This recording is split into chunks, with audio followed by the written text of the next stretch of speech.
Sir कल मैंने एक अंकल को पेशाब की नली डाली और उनको ब्लड आ गया, तो बताइए मेरी क्या गलती हुई।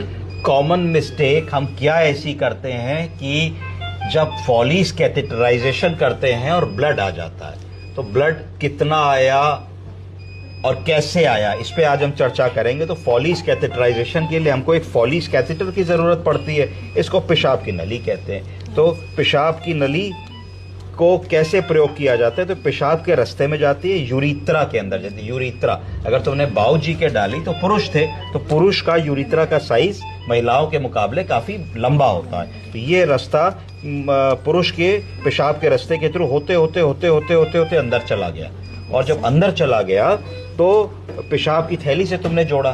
जब पेशाब की थैली से तुमने कैथेटर को जोड़ा तो तुमने देखा कि पेशाब की थैली में पेशाब आया कि नहीं आया। अगर तुमने ये मिस्टेक करी कि तुमने फॉलीज कैथेटर तो इंसर्ट किया, इसको इसे जोड़ भी दिया, और जब तुम इसमें डिस्टिल वाटर पुश करने वाली हो तो तुमने डिस्टिल वाटर ये देखे बिना पुश कर दिया कि हमारी पेशाब के रास्ते में पेशाब आई कि नहीं है, तो उससे क्या मिस्टेक हुई? उससे ये मिस्टेक हुई कि संभवतः तुमने जिन बाबूजी के पेशाब के रास्ते में नली डाली, उनके पेशाब के रास्ते में एक फॉल्स पेशाब का रास्ता बना हुआ था। उसको कहते हैं यूरिथ्रल स्ट्रक्चर। क्या कहते हैं? Urethral structure. नॉर्मली तो पेशाब का रास्ता ऐसे होना चाहिए, ऐसे होना चाहिए, सीधा होना चाहिए ना, तो सीधे में तो तुम्हारी नली इसके अंदर से चली जाती। अब क्या है कि उनका पेशाब का रास्ता ऐसा था, ठीक है, इसको स्ट्रक्चर कहते हैं। तो तुमने जो पेशाब की नली डाली वो यहाँ आकर के इसी में कॉइल हो गई, ठीक है, और पेशाब की थैली तक गई ही नहीं। जब पेशाब की थैली तक नहीं गई तो तुमने यहाँ पे पेशाब की थैली को छोड़ के जब उसमें डिस्टिल वाटर पुश किया तो बाबूजी का पेशाब का रास्ता, जिसको यूरिथ्रा कहते हैं, क्या कहते हैं? यूरिथ्रा। गुर्दे, बोलो किडनी, किडनी से दो ट्यूबें निकली, यूरिटर, यूरिटर पेशाब की थैली में जाके जुड़ी, ब्लैडर, ब्लैडर से पेशाब का रास्ता निकला जहां से पेशाब करते हैं, यूरिथ्रा।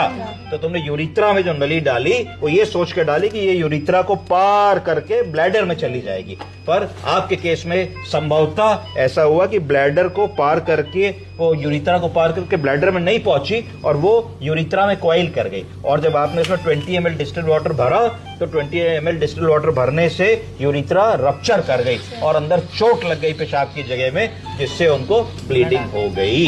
ये एक नॉन मेजर कॉम्प्लिकेशन है। तो की होम मैसेज ये है कि महिला या पुरुष कभी भी आप किसी को नली डालें तो जब तक पेशाब की थैली के ट्यूब में पेशाब ना